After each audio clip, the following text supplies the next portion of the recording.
स्वागत है आप सभी का आपके अपने चैनल लीडिंग परीक्षा पे। दोस्तों, आज हम आपके सामने लेकर आए हैं हिंदी के टॉप 25 क्वेश्चंस जो कि आपके आगामी एग्ज़ाम्स को ध्यान में रख के बनाए गए हैं और यह आपके आगामी एग्ज़ाम्स के लिए बहुत ही ज़्यादा इम्पोर्टेंट होने वाले हैं। तो आइए शुरू करते हैं आज का अपना यह सेशन। पहला क्वेश्चन इस प्रकार है, रिक्त स्थान को भरने के लिए उपर्युक्त शब्द का चयन करें। सबने रिक्त स्थान बजाई। ऑप्शन ए तालियां, ऑप्शन बी बोलियां, ऑप्शन सी बाजा, ऑप्शन डी गाल। तो सबने क्या बजाई? तो सबने तालियां बजाई। तो इस क्वेश्चन का राइट आंसर होगा ऑप्शन ए। बढ़ते हैं अपने अगले क्वेश्चन की तरफ जो इस प्रकार है, सही वर्तनी वाले शब्द का चयन करें। ऑप्शन ए रसोई घर, ऑप्शन बी रसोई घर, ऑप्शन डी रसोई घर, ऑप्शन डी रसोई घर। आपको बताना है कि रसोई घर इनमें से कैसे लिखा जाएगा और उसकी कौन सी वर्तनी शुद्ध है। तो इस क्वेश्चन का जो राइट आंसर होगा वह होगा ऑप्शन सी, यानी कि रसोई घर ऐसे लिखा जाएगा। आगे बढ़ते हैं नेक्स्ट क्वेश्चन की तरफ जो इस प्रकार है, निम्नलिखित में से उस विकल्प का चयन करें जो दंग रह जाना मुहावरे का अर्थ व्यक्त करता है। ऑप्शन ए चकित हो जाना, ऑप्शन बी परेशान हो जाना, ऑप्शन सी नाराज हो जाना या फिर ऑप्शन डी बदल जाना।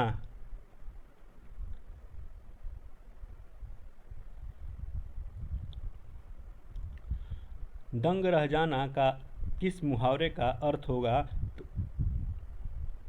तो वह होगा ऑप्शन ए, यानी कि चकित हो जाना। इस क्वेश्चन का राइट आंसर ऑप्शन ए हो जाएगा। नाराज हो जाना के लिए एक मुहावरा क्या होगा?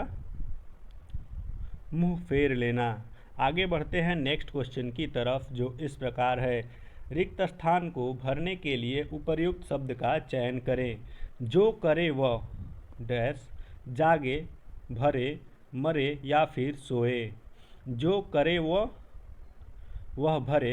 इस क्वेश्चन का राइट आंसर होगा ऑप्शन बी। आगे बढ़ते हैं नेक्स्ट क्वेश्चन की तरफ जो इस प्रकार है, दिए गए वाक्यांश के लिए एक शब्द दीजिए जो सब कुछ जानता हो। ऑप्शन ए कर्मज्ञ, ऑप्शन बी सर्वज्ञ, ऑप्शन सी मर्मज्ञ या फिर ऑप्शन डी अल्पज्ञ।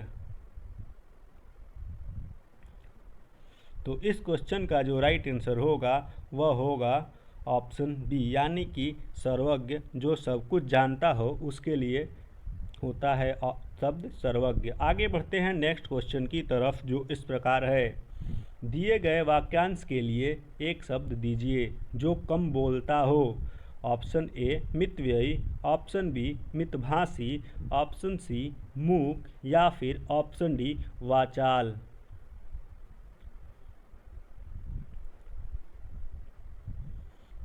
जो कम बोलता हो। तो इस क्वेश्चन का राइट आंसर होगा ऑप्शन बी, यानी कि मितभाषी। आगे बढ़ते हैं अपने अगले क्वेश्चन की तरफ जो इस प्रकार है, दिए गए शब्द का विलोम चुनिए।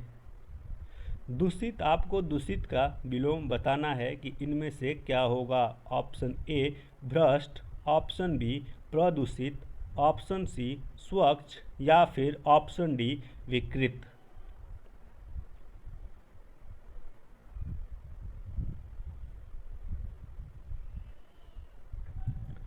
तो इस क्वेश्चन का जो राइट आंसर होगा वह होगा ऑप्शन सी, यानी कि स्वच्छ।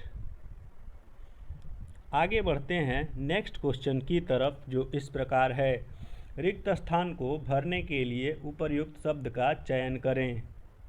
राजीव छत डैश सो रहा है। ऑप्शन ए पर, ऑप्शन बी से, ऑप्शन सी में या फिर ऑप्शन डी अंदर। तो राजीव छत पर सो रहा है। इस क्वेश्चन का राइट आंसर होगा ऑप्शन ए। आगे बढ़ते हैं नेक्स्ट क्वेश्चन की तरफ जो कि इस प्रकार है, दिए गए शब्द के पर्यायवाची शब्द का चयन करें। राष्ट्र, राष्ट्र का पर्यायवाची क्या होगा यह आपको बताना है। ऑप्शन ए धरती, ऑप्शन बी देश, ऑप्शन सी संसार या फिर ऑप्शन डी बाहर। तो इस क्वेश्चन का जो राइट आंसर होगा वह होगा ऑप्शन बी, यानी कि देश राष्ट्र का पर्यायवाची शब्द होगा। आगे बढ़ते हैं नेक्स्ट क्वेश्चन की तरफ, जो कि इस प्रकार है। दिए गए वाक्य का वह भाग ज्ञात करें जिसमें कोई त्रुटि है।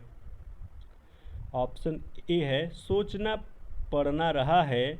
ऑप्शन बी है सब्जियां इतनी महंगी हैं कि। ऑप्शन सी है उन्हें खरीदते हुए। ऑप्शन डी ग्राहक को। तो इनमें से कौन से ऑप्शन में गलती है वह आपको बताना है। तो इस क्वेश्चन का राइट आंसर होगा ऑप्शन ए, यानी कि सोचना पड़ना रहा है, यह गलत है। आगे बढ़ते हैं नेक्स्ट क्वेश्चन की तरफ, जो इस प्रकार है। सही वर्तनी वाले शब्द का चयन करें।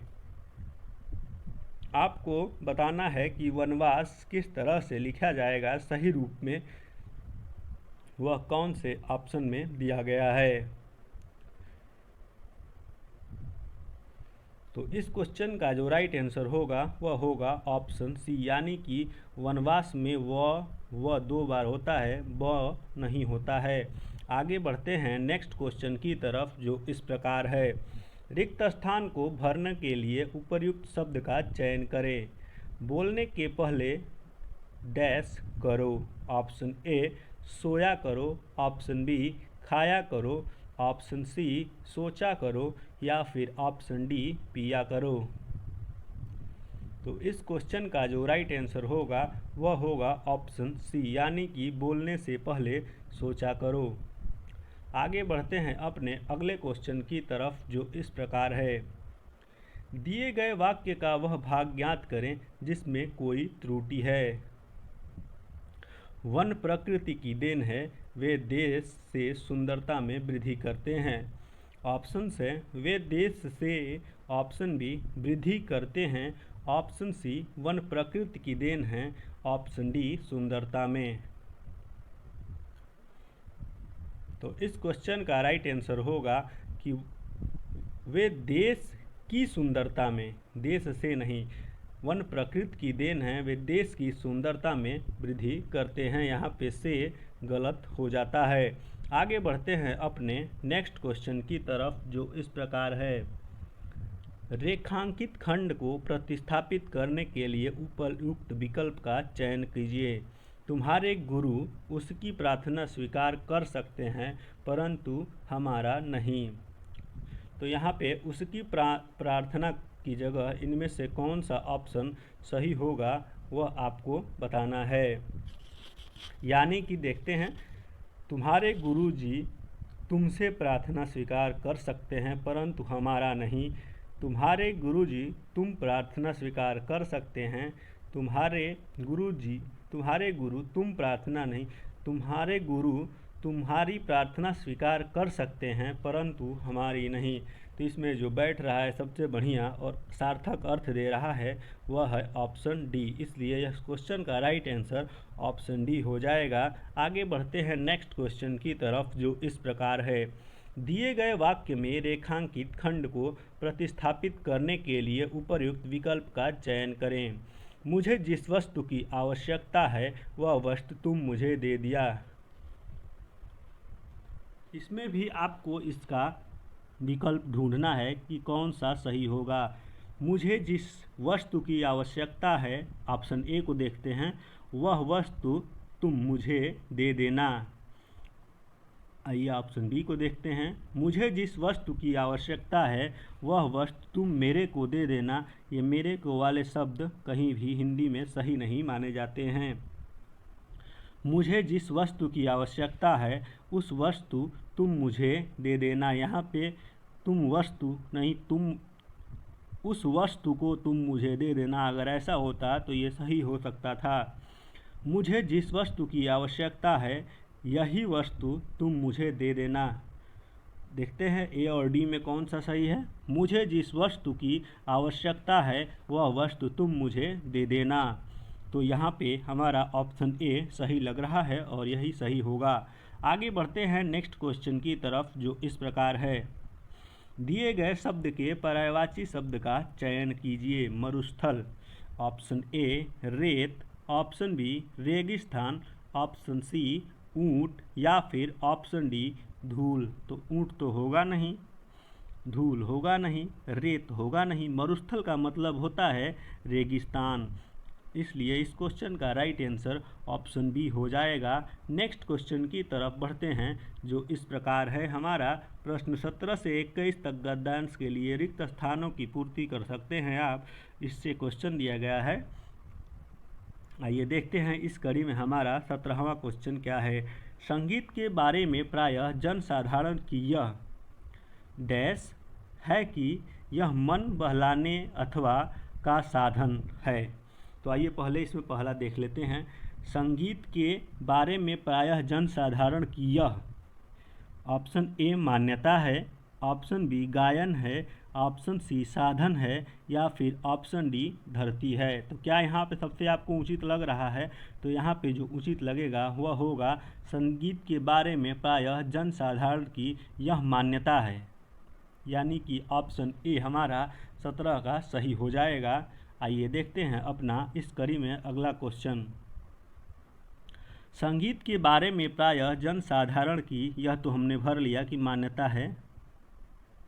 मान्यता है कि यह मन बहलाने अथवा का साधन है। मन बहलाने अथवा किस चीज़ का?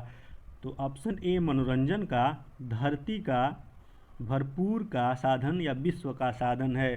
तो यह है कि यह मन बहलाने अथवा मनोरंजन का साधन होगा। तो यहाँ पे भी ये ऑप्शन सही हो जाएगा। आगे बढ़ते हैं अपने अगले क्वेश्चन की तरफ जो इस प्रकार है। थर्ड वाले को देखते हैं, आगे बढ़ते हैं। संगीत के बारे में प्रायः जनसाधारण की यह मान्यता है कि यह मन बहलाने अथवा मनोरंजन का साधन है अथवा भजन पूजन में कविताएं एवं छंद आदि भगवान के गुणगान की वस्तुएं हैं। वस्तुतः के और भी उपयोग हैं। किसके? ऑप्शन ए संगीत, ऑप्शन बी पुस्तक, ऑप्शन सी तबला या फिर ऑप्शन डी मृदंग। तो यहाँ पे बात संगीत की हो रही है, तो वस्तुतः संगीत के और भी उपयोग हैं। तो इस क्वेश्चन का राइट आंसर ऑप्शन ए हो जाएगा। तो आगे बढ़ते हैं अपने अगले क्वेश्चन की तरफ जो इस प्रकार है।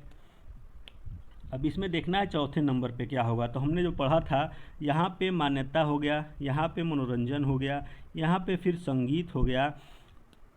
या आगे देखते हैं, यह डैश ही नहीं मूक पशु पक्षियों तक को प्रेरित करने में सक्षम है। यहाँ पर देखते हैं ऑप्शंस में, यह पानी ही नहीं, ये होगा नहीं, यह आकाश ही नहीं, यह मनुष्य ही नहीं, यह घृणा ही नहीं। तो यह मनुष्य ही नहीं मूक पशु पक्षियों तक को प्रेरित करने में सक्षम है। यहाँ होगा ऑप्शन सी सही होगा। आगे बढ़ते हैं 21वें क्वेश्चन की तरफ जो इस प्रकार है। यह मनुष्य ही नहीं मूक पशु पक्षियों तक को प्रेरित करने में सक्षम है। ऑप्शन ए घ्राण को प्रेरित करने के लिए, स्वाद को, भावनाओं को एवं रोग को। यह मनुष्य ही नहीं मूक पशु पक्षियों तक की भावनाओं को प्रेरित करने में सक्षम है, यानी कि इस क्वेश्चन का राइट आंसर होगा ऑप्शन सी। तो इस तरह से दोस्तों हमने गद्यांश को सही और अच्छे ढंग से सॉल्व कर लिया। कितनी आसानी से किया यह आपको भी पता चला होगा। तो आगे देखते हैं अगला क्वेश्चन जो इस प्रकार है। निम्नलिखित में से उस विकल्प का चयन करें जो थाली का बैगन मुहावरे का अर्थ व्यक्त करता है। ऑप्शन ए इधर की बात उधर करने वाला व्यक्ति, ऑप्शन बी सिद्धांतवादी व्यक्ति, ऑप्शन सी घमंडी व्यक्ति या फिर ऑप्शन डी सिद्धांत रहित व्यक्ति। उस विकल्प का चयन करें जो थाली का बैगन मुहावरे का अर्थ व्यक्त करता है। थाली का बैगन मुहावरे का अर्थ इसमें से क्या होगा यह बताना है। तो इसका जो राइट आंसर होगा वह होगा ऑप्शन बी, यानी कि सिद्धांतवादी व्यक्ति के लिए थाली का बैगन मुहावरा प्रयोग किया जाता है। आगे बढ़ते हैं अपने नेक्स्ट क्वेश्चन की तरफ जो इस प्रकार है। दिए गए शब्द का विलोम शब्द बताना है आपको, वह है शब्द मौन। क्या होगा? मौन का विलोम मुखर होगा, कंठस्थ होगा, चुप होगा या फिर स्वरचित होगा। तो इस क्वेश्चन का जो राइट आंसर होगा वह होगा ऑप्शन ए, यानी कि मौन का विलोम मुखर होगा। मौन का विलोम क्या होगा? तो मौन का विलोम मुखर होगा। आगे बढ़ते हैं नेक्स्ट क्वेश्चन की तरफ, जो इस प्रकार है। दिए गए वाक्य का वह भाग ज्ञात करें जिसमें कोई त्रुटि है। जैसे कभी न कभी इस भ्रष्टाचार के विरुद्ध हमें आवाज़ उठानी होगी। तो हमारा जिसमें फर्स्ट पार्ट जो दिया है ऑप्शन ए विरुद्ध हमें, ऑप्शन बी है इस भ्रष्टाचार के, ऑप्शन सी है कभी न कभी, या फिर ऑप्शन डी आवाज़ उठानी होगा। यहाँ पे जो ऑप्शन डी है उसमें लिखा है आवाज़ उठानी होगा। यहाँ पे उठानी लिखा है और यहाँ पे होगी लिखा है, होगा लिखा है, तो यही हमारा गलत होगा। यहाँ पे होना चाहिए कभी ना कभी आवाज़ उठानी होगी, ये सही होता अगर ऐसा होता तो इस तरह से इस क्वेश्चन का राइट आंसर ऑप्शन डी हो जाएगा। आगे बढ़ते हैं अपने अगले क्वेश्चन की तरफ, जो इस प्रकार है। दिए गए वाक्य में रेखांकित खंड को प्रतिस्थापित करने के लिए उपरोक्त विकल्प का चयन करें। मिठाइयाँ लेकर विजय बाबू घर चला गया। ऑप्शन ए घर चले गए, ऑप्शन बी घर गए चले, ऑप्शन सी घर चली गई या फिर ऑप्शन डी घर चले गया। मिठाइयाँ लेकर विजय बाबू घर चले गए, यह शुद्ध होगा, तो यहाँ पे ऑप्शन बी भी कट जाएगा, ऑप्शन सी भी कट जाएगा और ऑप्शन डी भी कट जाएगा। और राइट आंसर जो बैठेगा वह होगा मिठाइयाँ लेकर विजय बाबू घर चले गए। तो इस तरह से दोस्तों आज की हमारी यह श्रृंखला यहीं पे समाप्त होती है। आपको वीडियो कैसी लगी यह हमें आप अवश्य बताएं, और आपने 25 में से कितने क्वेश्चन सही किए वह हमें कमेंट बॉक्स में अवश्य बताएं। चैनल को सब्सक्राइब नहीं किया है तो प्लीज़ इसे सब्सक्राइब करें और बेल आइकन को प्रेस करना बिल्कुल भी ना भूलें, जिससे कि हमारी वीडियो आपको किसी भी समय मिले उसका नोटिफिकेशन मिल जाए।